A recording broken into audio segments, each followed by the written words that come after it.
కర్మ ఎవరిని విడిచిపెట్టదండోయ్. ఒకవేళ భగవంతుడైనా కాస్త ఎక్స్క్యూజ్ చేస్తాడు, కొంచెం కన్సెషన్ ఇస్తాడు, కొంచెం ఎగ్జంప్షన్ ఇస్తాడు. కర్మ చస్తే ఇవ్వదు. 1000 ఆవులు 1000 దూడలు ఉన్నాయి. దూడల కట్లు విప్పాం. ఏ దూడ దాని దగ్గరికి వెళ్ళి దాని తల్లి దగ్గరికి వెళ్ళి సరిగ్గా ఆగుతుంది. కర్మ కూడా అంతే. అవశ్యం అనుభోక్తవ్యం కృతం కర్మ శుభాశుభం. వండిన అన్నం తినలేకపోవచ్చు, చేసుకున్న కర్మని అనుభవించక తీరదు. నీ ఇల్లు బంగారంగాను షాపింగ్ అలవాట చచ్చిపోవడం మొగుడు.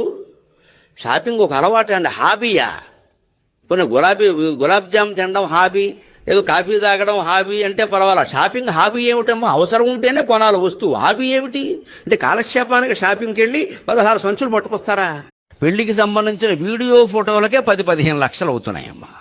పెళ్లి కాకుండానే ప్రీ వెడ్ షూట్ ఈ మధ్య కొత్తది వచ్చింది, పోకుండానే తద్దినం పెట్టడం. పెళ్లి కాకముందు ప్రీ వెడ్ షూట్ ఎటువంటిది అంటే నాకేం మొహమాటంలా, ఎంతో అశుభం అంటేది. పెళ్లి మనిషి పోకుండా తద్దినం పెట్టడం ఎంతో, పెళ్లి కాకుండా ప్రీ వెడ్ షూట్ అంతే తప్పు. వెళ్ళనివ్వకూడదు. ఎలా వెళ్ళనిస్తారండి? ముహూర్తం ఎందుకు పెట్టారమ్మా మీరు?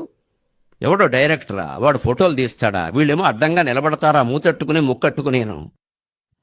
దీనికి ఒక పెద్ద సెట్టింగా? దీనికోసం ఊటీయా? తండ్రికేమో ₹1 కోటి లూటియా? ఇంత చేస్తే ఈ పెళ్లి అవుతుందో లేదో తెలీదా? అయినా కాపురం నిలబడుతుందో లేదో తెలీదా?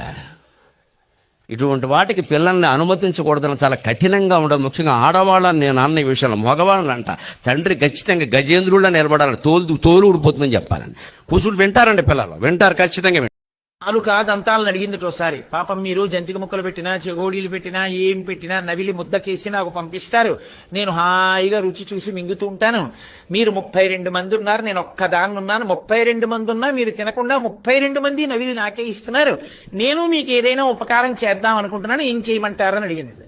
అంటే పళ్ళన్నాయి, నువ్వు మాకు చేయగలిగిన ఉపకారం ఒక్కటే, ఎవరిని పడితే వాళ్ళ మీద వదడి మాట్లాడకు. ఎందుకంటే మాట్లాడేది నువ్వు. వాళ్ళు అంటున్నారు నీ పళ్ళు రాలగొడతాను.